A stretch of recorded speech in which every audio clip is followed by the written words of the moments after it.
Hello, this is Mark Satterfield, and welcome to the Velvet Rope Playbook.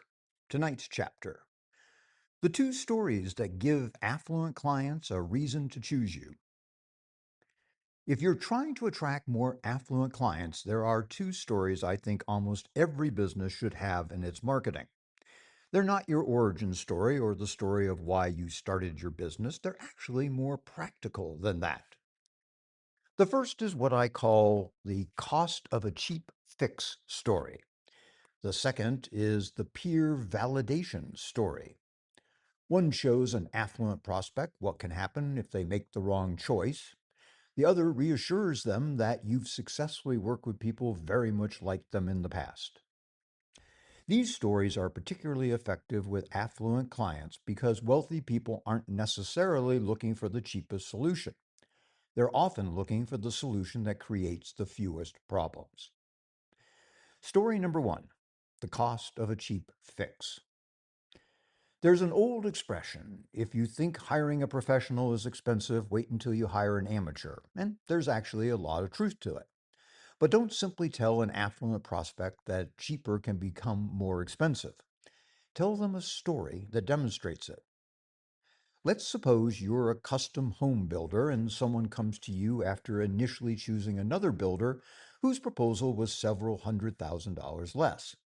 16 months later, the project is behind schedule. There have been endless orders, and the owners are spending several hours every week dealing with problems they assumed they were paying someone else to handle. Eventually, they come to you to straighten things out. You explain what you found, what had to be corrected, and how you got the project under control. Now, notice what you're actually selling with that story. You're not selling more expensive construction. You're selling the avoidance of 2 years of aggravation. And that's an important distinction with affluent clients because someone who has built significant wealth may place an enormous value on their time and also avoiding unnecessary friction. Now, the same idea works in almost any professional service. Suppose you're an estate planning attorney and a client comes to you after buying an inexpensive estate plan years earlier. Everything looked fine, but circumstances changed, documents weren't updated, assets weren't properly coordinated with the plan, and now the family has a problem that could have been avoided. Or maybe you're an advisor who meets someone who spent years chasing lower fees while their financial life became increasingly fragmented. They have accounts scattered among several institutions, different advisors giving conflicting advice, and nobody looking at the entire picture. But don't make the moral of the story you should pay more. That's too obvious and, quite frankly, not very persuasive. The real message is the price you pay isn't always the biggest cost. The bigger cost may be the time you lose, the mistakes you have to correct, the opportunities you miss, or simply the aggravation of dealing with something that should have been handled properly in the first place. That's a much better conversation than trying to justify why you're more expensive. Story number two: the peer validation story. The second story accomplishes something completely different. The idea behind the peer validation story is simple. Show your affluent prospect that you've successfully worked with someone whose circumstances, concerns, and level of sophistication are similar to theirs. Suppose you're talking with a 62-year-old business owner who's preparing to sell the company he spent 30 years building. You could show him a testimonial saying Susan was wonderful to work with, 5 stars. That's nice, but it doesn't tell him very much. Imagine instead telling him about another business owner who came to you 2 years before selling his company. He had many of the same concerns. How much would he actually need after the sale? What would the tax implications be? How should he structure his estate? And what would his life look like once the business that had defined him was gone? Now your prospect is thinking something completely different. This person has dealt with someone like me before. That's enormously reassuring. Or suppose you're an architect talking with a couple planning a substantial second home.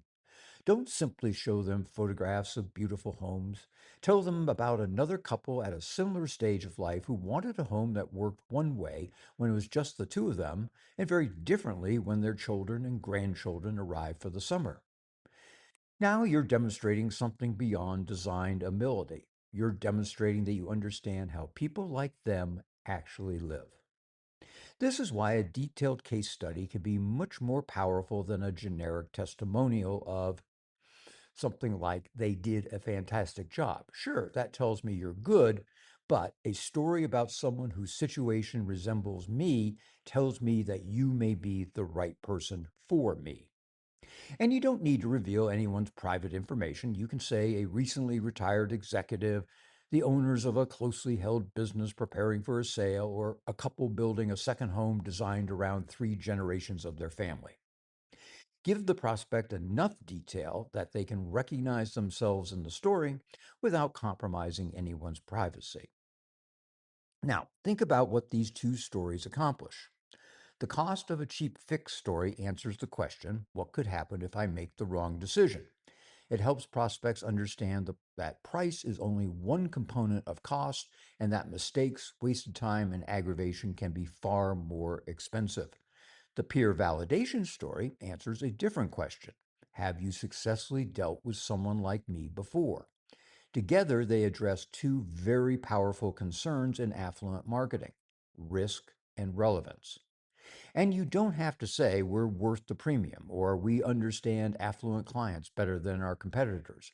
The stories demonstrate those things for you. So here's an exercise I encourage you to do. Go through your client history and first look for someone who came to you after trying a cheaper, faster, or seemingly easier solution that ultimately created a bigger problem.